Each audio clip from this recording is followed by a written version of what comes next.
జనములను నీకు స్వాస్థ్యముగాను భూమిని దిగంతముల వరకు సొత్తుగాను ఇచ్చెదను.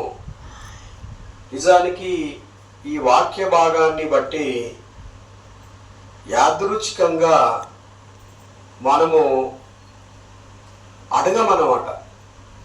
ఏదైనా అవసరం ఉంటే మనము దేవుణ్ణి అడగము.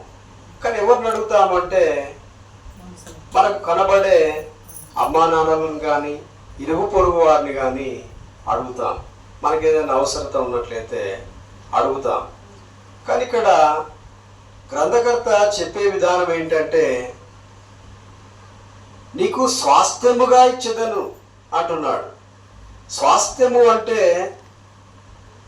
ఒక ఇరుగు పొరుగు వారు కొంత ధనాన్ని ఇచ్చి మళ్ళీ వాళ్ళు రిటర్న్ ఆశిస్తారండి. రిటర్ను ఆశిస్తారు. కానీ ఇక్కడ తండ్రి అయిన దేవుడు వాక్యం ఏం చెప్తుందంటే నేను ఇచ్చిందంటే అది నీకే ఉండిపోతుంది, మళ్ళీ నేను అడగను. స్వాస్థ్యము అంటే సొంతము అన్నమాట. ఇచ్చిందంటే అది నీదే, అది నాది కాదు. కనుక ప్రియమైన దేవుని బిడ్డలారా, ఏదైనా దేవుడు ఇస్తున్నాడు అంటే అది నీదే అనబడుతుంది. కాబట్టి స్వాస్థ్యముగా ఇస్తున్నాను, నేను మళ్ళీ తిరిగి అడగను అని ఇక్కడ గ్రంథకర్త మంచిగా తెలియజేస్తున్నాడు.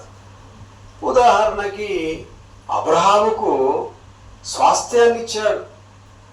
నేను చూపించే దేశానికి వెళ్ళండి, అక్కడ ఒక దేశం ఉంటుంది, అక్కడ భూములుంటాయి, బావులుంటాయి, అదంతా నీదే అబ్రహాము, నువ్వు వెళ్ళుము అనగానే దేవుడు ఎక్కడికైతే వెళ్ళమంటున్నాడో అబ్రహాము గారు అక్కడికి వెళుతున్నాడండి.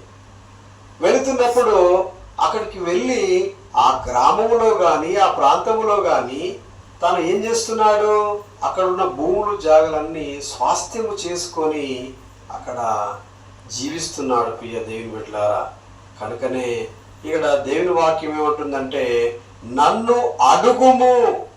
మనకు కావాల్సింది అది. అడగంది అమ్మాయినా భోజనము పెట్టది. చూడండి, ask of me and I will make the nation